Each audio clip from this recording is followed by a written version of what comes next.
ለመንደርደሪያ እንዲሆነን አሁን ባለው ነባራዊ ሁኔታ 3ም 4ም ሆነው ጥምረት ይፈጥሩ አሁን ያለውን አብይ በጦርነት ማሸነፍ ይችላል ብለህ ታምናለህ? ከዛ ወደ ጥምዶ እንመጣለን። ይሰማችኋል? ኦኬ። እሱ እንትን ላይ ነው የሚመሰረተው።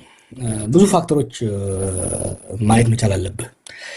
ይህን ጽምዶን እንግዲህ ጽምዶ የአራት ኃይሎች ነው የሚሆነው ከሆነ የኤርትራ፣ የትግራይ፣ የአማራና የኦላ የፋኖ የኦላ ነው የሚሆነው። ዋናው ቆጣሪው ግብጽ። እሱን ልምጣልህ። ፊት ለፊት ተሰላፊዎች ሜዳ ውስጥ የሚጫወቱት ኳስ አቀባይንና ቲፎዞን አይደለም። እኛን ሳንቆጥር ሌሎችን ሳንቆጥር ሜዳ ውስጥ የሚጫወቱት ለሻምፒዮንስ ሊግ የሚጫወቱት ኤርትራ፣ ትግራይ፣ ሻቢያ፣ ህወሓት፣ ፋኖና ኦላ ነው የሚሆኑት በዛ ወገን። በዚህ ወገን አብይና አብሯቸው ያሉ ቲፒኤፍ ሌሎች ይኖራሉ። ኮምፕሊኬትድ የሚያደርገው ካልኩሌሽኑን አንተ ያነሳው ቸኩላ ያነሳው ቲፎዞቹና ኳስ አቀባዮቹ። አሁን ይሄ ጦርነት ሰው እንደሚያየው የሰሜን ጦርነት ይባላል። የሰሜን ጦርነት አይደለም፣ የሰሜንና ምዕራብ ጦርነት ነው። ሰሜን ምዕራብ ፕሮባብሊ ምስራቅ በአፋር በኩል አፋርም ሰሜን ነው ብለው፣ ግን የሰሜንና የምዕራብ ነው። ምክንያቱም ሱዳን አሁን የጦርነታችን አካል ነው የሆነችው። ኢትዮጵያ አርኤስኤፍን ትደግፋለች። ሳፍ የቡርሃን ደግሞ ህዋትን እና ያን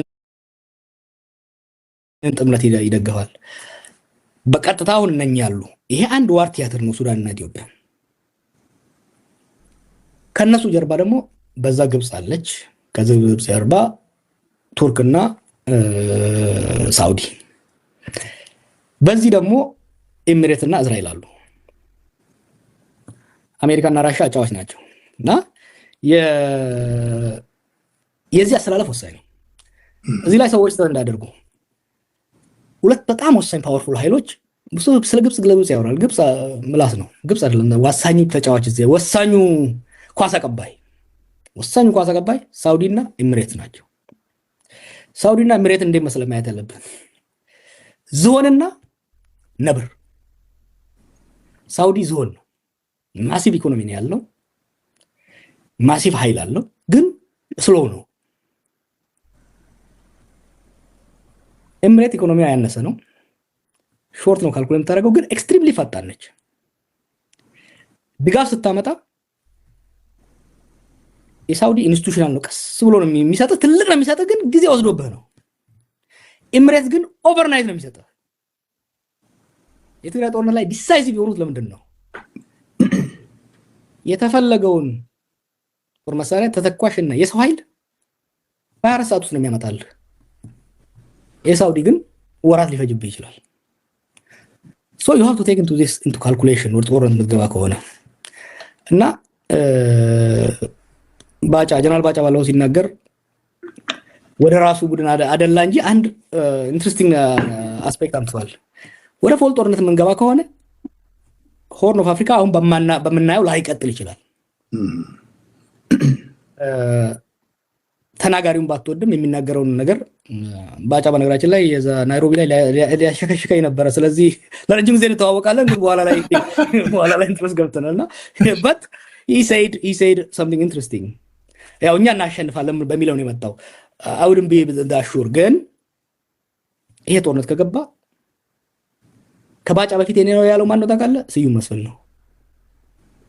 ስዩም መስፍን ገና I think 2019 አካባቢ ላይ ወደ ጦርነት የምንገባ ከሆነ ይሄ ናሽናል ጦርነት ሳይሆን ሪጂናል ነው ብሎ ነበር። ያኔ ፕሮፌቲክ ነበር።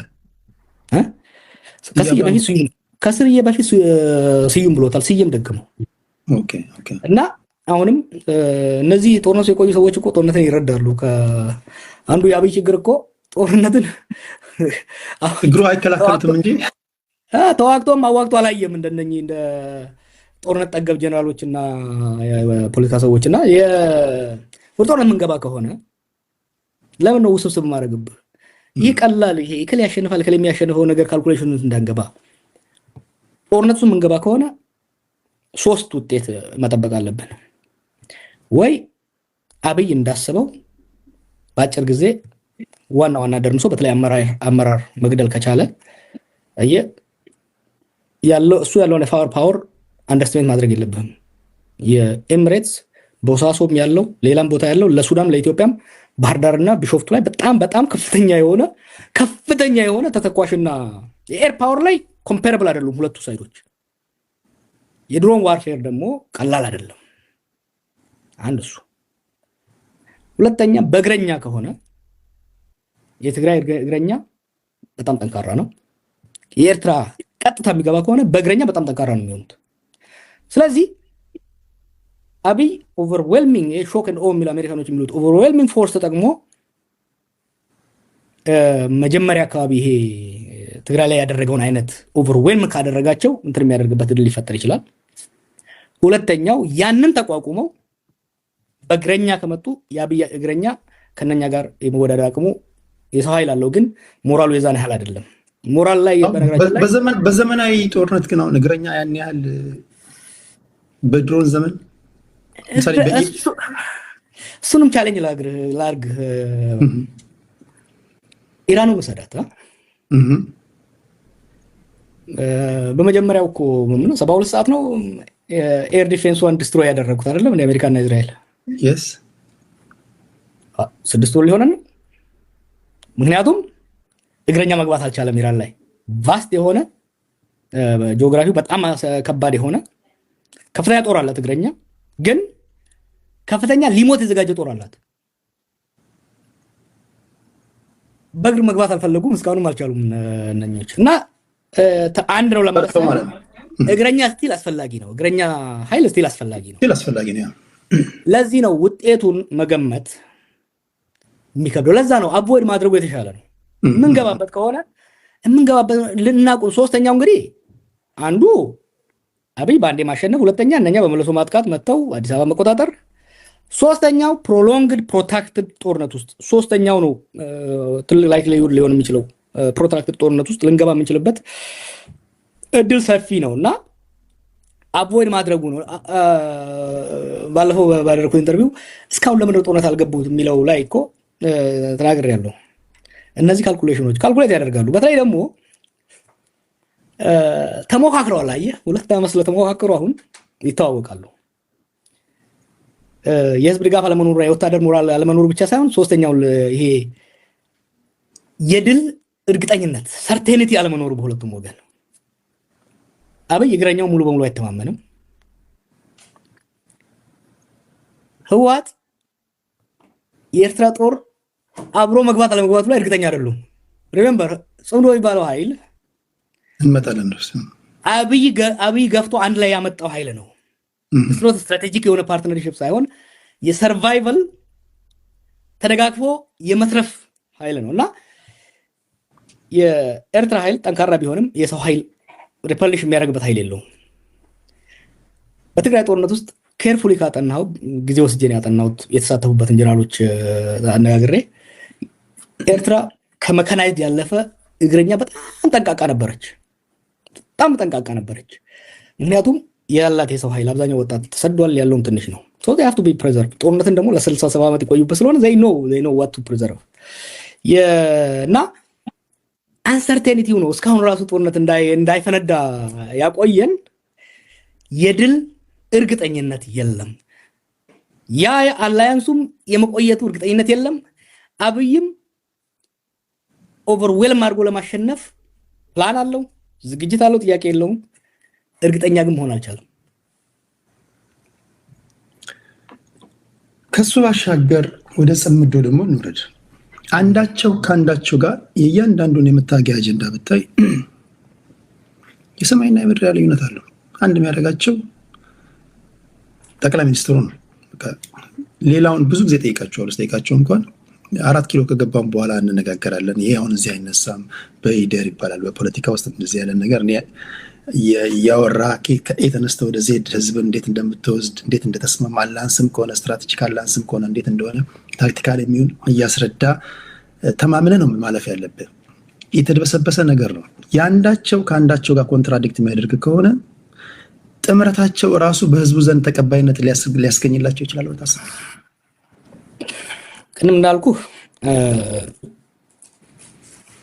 ጽምዶ በተለይ ለህወሓትና ለኤርትራ ስጋት የፈጠረው አላያንስ ነው። የአብይ ካልኩሌሽን አብይ ነው ጽምዶን የፈጠረው አብይ ነው ምለው ለብዙ ጊዜ ብልጽግናዎች ደስ አይላቸው። አብይ ታክቲካሊ ጎበዝ ነው ብያለሁ ቅድም። ችግር ግን ታክቲካሊ ይሄ መሰናክል ዘለህ ከዛ የበለጠ መሰናክል የሚመጣበት እድል አለና የመጀመሪያ ጦርነት ላይ የአማራና የኤርትራን ኃይል ከጎኑ አሰልፎ ትግራይን ወቀተ፣ ኦሮሚያን ወቀተ። ከፕሪቶሪያ በኋላ ጅጌ የወጡለትን ደቦ የወጡለትን ትቶ ብቻውን ከህወሓት ጋር ተሞዳሞደ። ያ ኢሚዲየትሊ ፒስ የዋር ዲቪደንድ ቡቲ ያለ የዋር ዲቪደንድ መካፈል ብቻ ሳይሆን የፒስ ዲቪደንድ ደግሞ ማግኘት መቻል አለበት። በጦርነት የተሳተፈ ኃይል የፒስ ዲቪደንድ አላገኘም። ያ ብቻ ሳይሆን አንድ አብይን የጎዳለን ልንገርህ፣ እኔ እናንተን ሲያገኝ የተለያየ ነገር ይነግረናል። እኔ እናንተ የምንናገር አይመስለውም። that might be the case አርብ ማታ በርጫ ላይ ሊሆን ይችላል። ግን ከበርጫ በኋላ ጨብሲ ላይ ሰው ይነጋገራል ነው። እኛ ኤርትራ፣ ትግሬ፣ አማራ የምትለው ነገር we are kind of same circle ነው እና ሰው ያወራል እና ለትግራዮች ሌላ ኬላ ላይ ምናምን ያደረገው ነገር ወዲያው ነው ኡስማን ያደረሰችው እና በተለይ የሁለቱ ኃይሎች ጽምዶ ከዛ ላይ የመጣው ስጋት ነው። ብቻችንን አንተርፍም፣ መተባበር አለብን፣ ለመትረፍ ያሉን ልዩነቶች መዋጥ አለብን ነው። ከዛ በኋላ አንተ የምትለው አንከፈርዘል ጥያቄዎች ይመጣሉ። ከዛ በኋላ እሱ ተርፈን ለመትረፍ ደግሞ መከላከል ብቻ ሳይሆን እሱን ማስወገድ አለብን የሚሉ ከሆነ የዋንጫ አይደለም ማለት የጥሎ ማለፍ ጨዋታ ነው አሁን እየሆነ ያለው። ለዋንጫ ደግሞ ሌላ ይመጣል ማለት ነው እና ያ እኔ ራሱ ኤክስፕሌን ለማድረግ ሞክሬያለሁ ብዙ ጊዜ፣ ግን ፐብሊኩ እየገዛው አይደለም። እሱን መረዳት አስፈላጊ ነው። ከዛ በኋላ እንደገና ቅድም እንዳልኩ ይሄ ነገር የዛሬ 6 ዓመት 7 ዓመት ቢሆን ኖሮ ብዙ ፖፑላር ሰፖርት ያገኝ ነበር። አሁን መቀሌ ላይ የሚያጨበጭብለት የለም፣ አዲስ አበባ ላይ የሚያጨበጭብለት የለም፣ ኢንፋክት ኤርትራ ላይ የሚያጨበጭብለት የለም። እነሱ ከኛ ትንሽ ይሻላሉ። ለአትሊስት 20 ምናምን ዓመት ጦርነት ስላልገቡ እንትን ሊኖር ይችላል። ግን ህዝቡ በስጋት እያነሳ ነው ያለው። ከወዲሁ ደግሞ የምናያቸው አሁን ሰሞኑን ከፋኖች ጋር ንትርክ ውስጥ የከተተኝ ነገር ሪል የሆኑ ኢሹዎች 4 ኪሎ ሳይደርሱ ወደ ግጭት የሚገቡበት እድልም ሊፈጠር ይችላል። ከዛ በኋላማ እንትን ለዚህ ነው ሁሉም ነገር ዛሬ ስምምነት ይደረስ ሳይሆን አትሊስት ዋና ዋና ልዩነቶች መቼና እንዴት ይፈታሉ የሚሉ መካኒዝሞች ላይ ለምሳሌ የዌስተርን ትግራይ ወልቃይት ጉዳይ መቼ ፖስት አብይ ከሆነ በምን አይነት መካኒዝም፣ እስከዛ ደግሞ ጋራንቲው ምንድነው የሚሆነው የሚሉ ነገሮች ላይ ጠለቅ ያለ ስምምነት ደርሶ እነኛ ስምምነት ወይ ደግሞ ለህዝብ ማቅረብ አስፈላጊ ነው። እስካሁን እዛ ላይ መድረስ አልቻልንም። ገፍተናል ውይይቶች አሉ፣ ግን እዛ ላይ መድረስ አልተቻለም። እሱ ካልተቻለ ምን ያፈዝራል? አንደኛ ሰው ህዝቡ እኔ ለተቃዋሚ ባልደረቦች በተለይ ጠመንጃ ላይ ያዙት መመክረው ኢትዮጵያ ውስጥ ሰው ጦርነት ሰልችቶታል። ጦርነት የሚካሄድ ከሆነ የመጨረሻው ከዛ በኋላ ምንም ጦርነት ለማይኖር ጋራንቲ ካልሰጠው በስተቀር እየተከተልክ ነው። ሰሞኑን አብይ አፈሳ እያደረገ ሴቶች እናቶች እየወጡ በድንጋይ ሚሊሻ እያባሩ እያሉ ነው። ኢትስ ፋሲኔቲንግ ቴዲ ነው። መቀሌና የሆነ ከተማ ላይ አይ ቲንክ አርሲ ውስጥ ይሁን ሀረርጌ ውስጥ ተመሳሳይ ኢንሲደንት ትዝ ይልሃል። መቀሌ ላይ ዛሬ ወር አካባቢ ነው 2 ወር አካባቢ ሚሊሻዎች ሰው ወጣት ሊወስዱ ሲሉ ቤተሰብ ብሎ ሰፈር ሁሉ ወጥቶ ሲያባራቸው ኦልሞስት ተመሳሳይ ነገር ኦሮሚያ ውስጥ ያለ ሻሸመኔ ነው። ኤግዛክትሊ አይተዋል ያ ቪዲዮ። ኢትስ ፋሲኔቲንግ እንደ ኢንካሬጂንግ ሰላም ለሚወደው ህዝብ። ምክንያቱም ሰው ሀገሩን አለመውደድ አይደለም፣ አብይንም አለመደገፍ አይደለም፣ መናችን ላይ ህዋትን አለመደገፍ አይደለም። ኢትስ ዋር ፋቲግ፣ ጦርነት ሰው ሰልችቶታል።